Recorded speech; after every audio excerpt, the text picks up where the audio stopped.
Good evening, everyone, and welcome to the Community and Culture Committee meeting of Monday, the 11th of November 2024. I'd like to declare the meeting open at 6 p.m.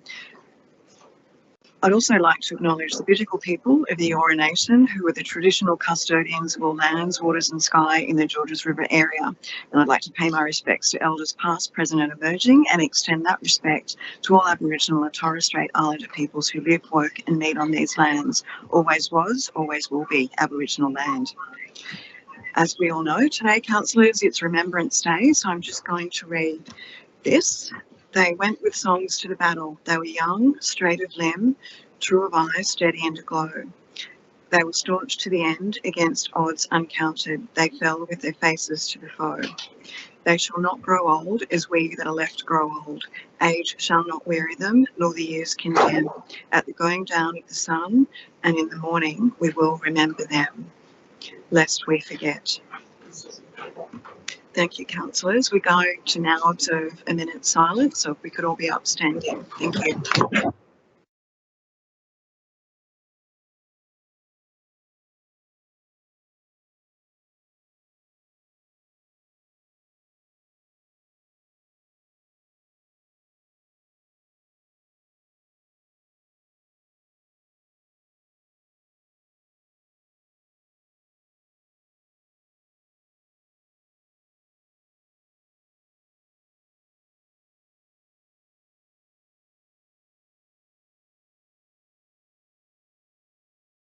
Staff. Okay, thank you. We'll now move on to apologies. I don't think we have any apologies for this evening. I think Councillor Gow might be running a little bit late. Is that correct? Thank you. Well, move on. We don't have any requests to attend via the audio-visual link. The notice of live streaming of the council meeting. Staff and public are reminded that this meeting is being recorded for minute-taking purposes and is also being broadcast live to the public on council's website in accordance with section 5 of council's Code of Meeting Practice. The recording will be made available on council's website. Code of Meeting Practice. The order of business is as shown on the agenda, which has been made available. Staff and public are reminded that this meeting is open. Doors to the meeting room are to be left open unless the meeting moves into a closed or confidential session, according to section 14 of the Code of Meeting Practice. Only if the meeting moves into a closed or confidential session will the public broadcasting of the meeting be suspended. Council's Code of Meeting Practice prohibits the electronic recording of meetings without the express permission of council. Mobile phones must be turned to silent during the meeting. Do any councillors have any interest to declare? No? Thank you. Public forum, we have no speakers registered for tonight's meeting. So the first item on the agenda is the confirmation of the minutes of previous meetings, which COM 032-24, the committee meeting held on the 12th of August 2024. Can I call for a mover and a seconder, please? So it's moved by Councillor Liu, seconded by Councillor Mort. Okay, councillors, we'll just call all those in favour. Is there anyone against? Okay, we'll declare that carried. And we'll now move to the next item on the agenda, which is COM 033-24, the Quarterly Community Property Report, 1 July 24 to 30 September 2024. And firstly, I'll need to call for a mover and a seconder. That was moved by Councillor Mort and seconded by Councillor Liu. And we're going to now hear from the Manager of City Life, Margaret Lee, and she will provide us with an overview of the report. Thanks, Margaret. Thank you, Madam Chair. Good evening, councillors. So this report is a quarterly report that our team provides to councillors and the community. It's our community property portfolio, and this report details any licenses or leases that were executed in the community property portfolio from the 1st of July to the 30th of September. A bit of a background about council's community property portfolio. We manage 65 community properties under a lease or license agreement.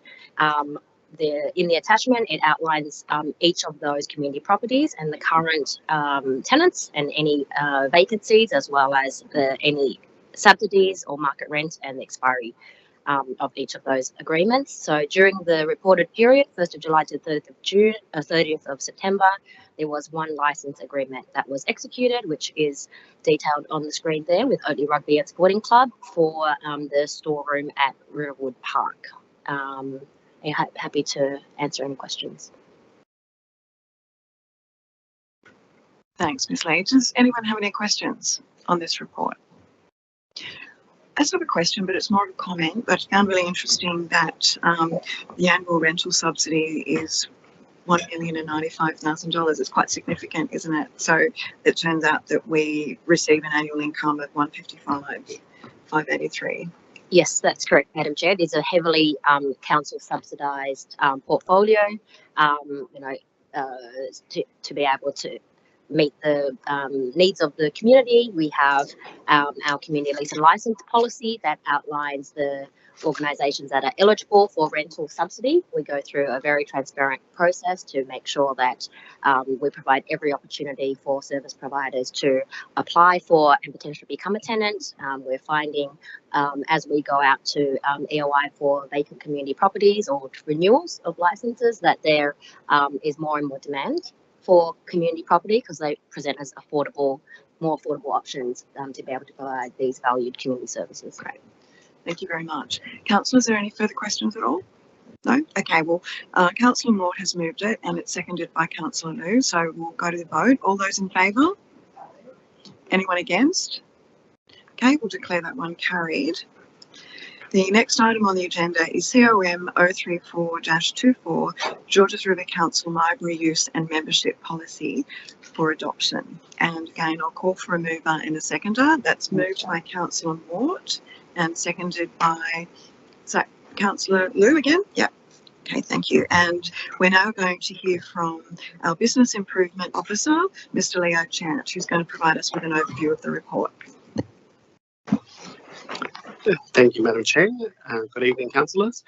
This report speaks to the draft library use and membership policy that was placed on public exhibition between the 2nd of September and the 30th of September 2024.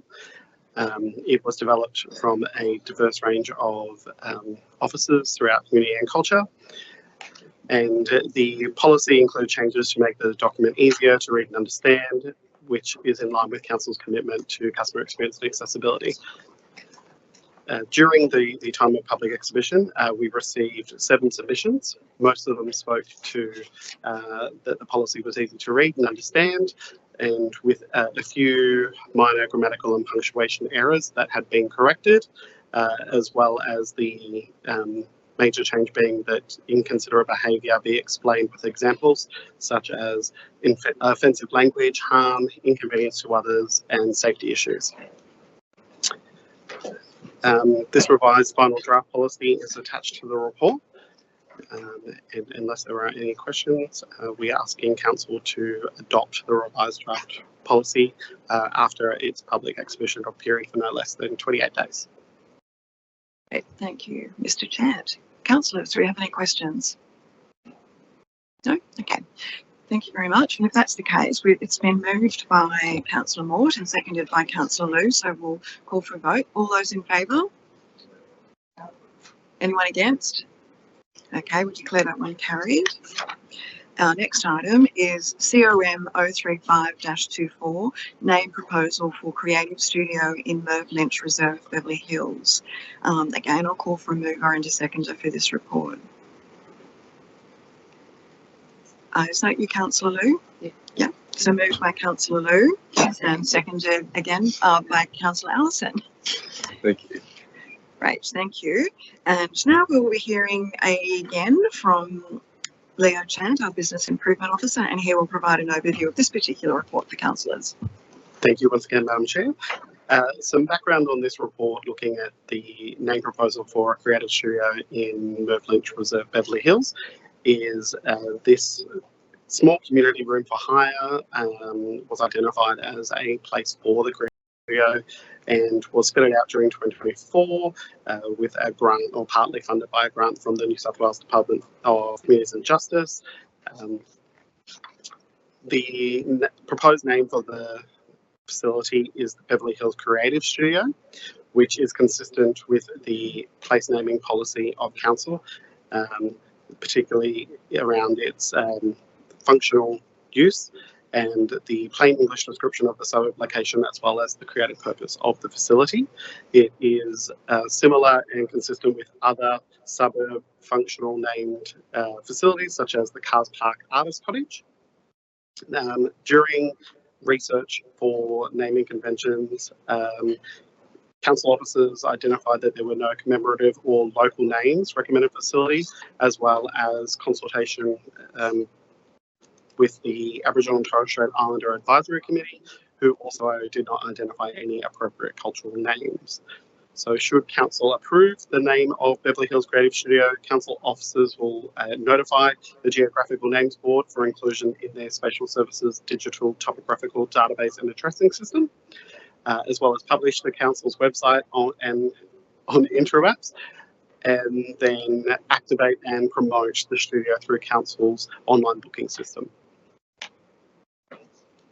Thank you very much. Councillors, do we have any questions for Mr. Tant? Councillor Liu. Oh, thank you, Madam Chair. Can I have a question about this facility? I understand they are going to feature a keyless entry system. Can I answer how that functional? Thank you. Yes, through you, Madam Chair.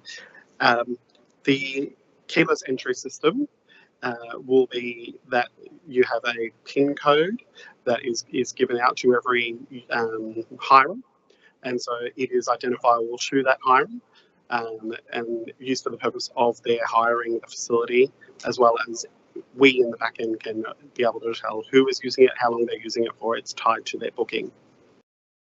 So that means apply online, right? It's the same procedure like hire any council. Through council's online booking system, yes, which is currently facilitated at some of our facilities and is planned to be rolled out additionally throughout. Thank you. Thank you very much. Councillors, Councillor Moore. Yeah, I was just wondering what kind of groups would be using the facility? Dance, obviously art. Is it going to be used for such? The main purpose of it will be more for art, although there is still space that there could be some performance, but it's a small venue. It's in an amenities block, so it would be more for inferior kind of art. Is there an option for little play groups and groups like that to maybe use the facility? Through you, Madam Chair. The space is quite small, so it wouldn't fit a large group, more individual artists. So if they were working on an exhibition or running smaller art classes, whether that's with clay or, on a canvas, it is a small space used for sort of one person. So like our artist in residence space where they can go there and create something, that's how we see the space would be used. Thank you so much. Any further questions, councillors? I'll just taking up something that Mr. Tant said about the place naming policy for the benefit of the newer councillors. What often happens is, as Mr. Tant said, that we'll go through a process of engaging with the Aboriginal Advisory Committee, etc., to try and find a name that's relevant to that particular location. It's not often that we come up with something as functional as Beverly Hills Creative Studio. It's kind of unusual, isn't it? It's normally something a little bit more exotic, but and that's when it does go out for community consultation, because there might be a number of recommendations that council officers have provided to councillors, and we'll say yes, we like that, and we'll put it out for exhibition consultation. But in this instance, it's not. The policy provides that we don't need to do that because it is a functional name, so it sort of is a lot smoother and a much quicker process. Okay, great, thank you. So we've got it was moved. This particular report was moved by Councillor Liu and seconded by Councillor Allison. So I'll put it to a vote. All those in favour? Anyone against? Okay, we'll declare that one carried. Our next item is COM 036-24, the draft Aboriginal and Torres Strait Islander strategy for public exhibition. And we're going to hear from the Manager of Community and Early Learning Services, Jodie Tweed, and she's going to give us an overview of the report. Thank you. Thank you, Madam Chair, and thank you, councillors. We were really proud and excited to brief you on this strategy last week in detail. But the draft Aboriginal and Torres Strait Islander strategy 2025 to 2030 will provide council with a foundation and the wider community to learn, value and celebrate the Aboriginal and Torres Strait Islander cultures. It is the first strategy that Georges River Council has put out of this kind, and for the council meeting and tonight we're seeking endorsement for the public exhibition, which will be no less than 56 days. The longer duration of that public exhibition is due to it being the December-January period. The strategy includes an action plan with deliverables across 3 focus areas: culture, value and empower. And we're really proud that this has been a community-led strategy with significant consultation over several phases. Thank you. Councillors, any questions for Ms Tweed? Councillor Arthur. Thank you, Madam Chair. In terms of empower as a focus area within the draft strategy, is there any other actions or areas that council looked at that could be included or adopted, or is what's there like the best that we've got? Through you, Madam Chair. As I said, this was a community-led strategy, and it was really important to our community that the strategy was simple and didn't overpromise and then potentially under-deliver. So the actions that are within the strategy are actions that the community and the staff consultation felt were really possible for us to achieve, being our first strategy, rather than sort of having sort of grand promises that we fell short on.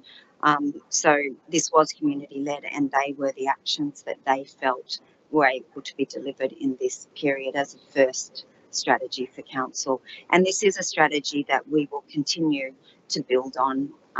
We very much see this as a working document and a working strategy, and we'll continue to work with the community and our advisory committee on that. Thank you. Any further questions, councillors?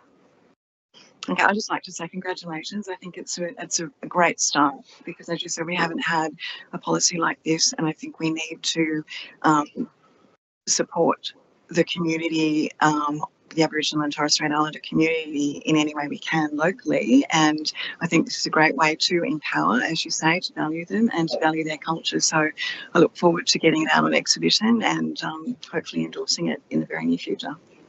So councillors, we've did I call for a mover for this? Yeah. I didn't. Oops, sorry, my bad. Could I call for someone to move for this, please? So it was moved by Councillor Jamoski and seconded by Councillor Arthur. Sorry about that, guys. A bit rusty. So we'll now call for a vote. All those in favour? Anyone against? Okay, that's carried. Our next item is COM 037-24, the event grant for the Christmas in Kogarah event. And firstly, I will call for a mover and a seconder. Someone like to move this particular item? Is that Councillor Liu? Yep, Councillor Liu and I'll second it. Councillor Gow. Okay, and now we're going to hear from the Manager of City Life, Margaret Lee, and she's going to provide us with an overview of this particular report. Thank you. Thank you. Through you, Madam Chair. So this report seeks council approval for an event grant request to the value of $10,000 to support the Christmas in Kogarah event for Saturday the 7th of December. So this is an event that is proposed by Cornerstone Presbyterian Community Church based in Kogarah. This Christmas in Kogarah event is a family-focused event that is free, and it provides the opportunity for the community to celebrate Christmas with their family and friends. The value of the event grant that's being sought is to cover event costs such as installation of marquees, engineering certificates and insurances for activations, as well as Christmas decorations, kids activities and Santa photos. As with all requests from the community for council funding for such events, it undergoes an assessment through council's grants and donations policy, and it is recommended that this event is supported. Happy to answer any questions. Great, thanks, Ms. Lee. Councillors, any questions? on this one? I just had a question. Is this the first time they've done it? It's the second time. They also had an event last year where they came to council requesting support for the same value. Okay, great. Thank you. Okay, well, it's been moved by Councillor Dmowski and seconded by Councillor Arthur. If there are no further questions, I'll put it to the meeting. All those in favour? Oh, no, sorry, I'm looking at the wrong one. Councillor Liu and Councillor Gao. If there are no further questions, I'll put it to the meeting. All those in favour? Anyone against? Okay. Now we're moving to closed session, councillors. At this stage of the meeting, the time being 6:21 p.m, I hereby advise that the meeting will move into a committee of the whole to allow consideration of a matter in closed session in accordance with Section 10A of the Local Government Act 1993. Accordingly, members of the press and public are excluded from the closed session, and access to the correspondence and reports relating to the items considered during the course of the closed session will be withheld. This action is being taken to allow discussion of the following items: COM 054A-24, review of the management of synthetic turf fields, and COM 055A-24, non-exclusive licence agreement, St George District Cricket Club Incorporated, Percival Oval facilities. Now, the procedure to move into closed session is as follows. The Director of Community and Culture will inform the committee if any representations have been received from the public that the items should not be discussed in closed sessions. There have been none. Thank you. And have there been, I don't think we have any audience, but I just will ask the question. We have no one in the audience. We have staff in the audience tonight. Welcome, everyone. So I'll put forward a procedural motion as follows: that in accordance with Section 10A, Clause 2 of the Local Government Act 1993, the committee enter closed session to discuss the items: COM 054A-24, review of the management of synthetic turf fields; that in accordance with the provisions of Part 1 of Chapter 4 of the Local Government Act 1993, the matters dealt with in this report be considered in closed council meeting at which the press and public are excluded. In accordance with Section 10A 2C, DI and DII, it is considered the matter the information would, if disclosed, confer a commercial advantage on a person with whom the council is conducting or proposes to conduct business, and concerns commercial information of a confidential nature that would, if disclosed, prejudice the position of a person who supplied it, and commercial information of a confidential nature that would, if disclosed, confer a commercial advantage on a competitor of the council. The next item being COM 055A-24, non-exclusive licence agreement, St George District Cricket Club Incorporated, Percival Oval facilities. That in accordance with the provisions of Part 1 of Chapter 4 of the Local Government Act 1993, the matters dealt with in this report be considered in closed council meeting at which the press and public are excluded. In accordance with Section 10A2 DI, it is considered the matter concerns commercial information of a confidential nature that would, if disclosed, prejudice the position of a person who supplied it. So now I'm going to call for a mover and a seconder so we can go into closed session. Councillor Liu, and seconded by Councillor Mort. Okay, I'll put that to the meeting. All those in favour, please say aye. Anyone against? Okay, we'll declare that carried. And now can I please request that staff cease the webcasting and close the doors of the meeting.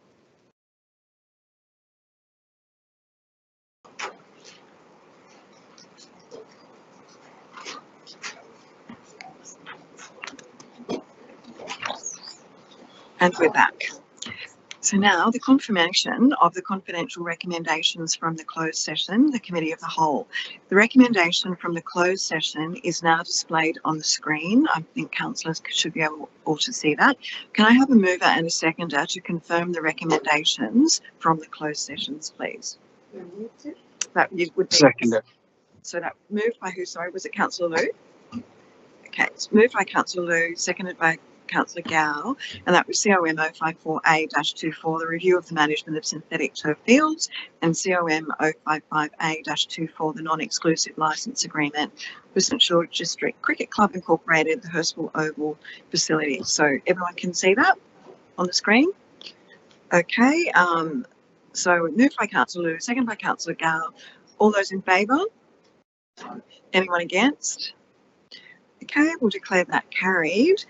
And there being no further business on the agenda, I'll declare this meeting closed at 6:44 p.m. And thank you everybody for coming, and thank you to the staff for all your work putting together the meeting tonight, and for councillors for surviving your first committee meeting.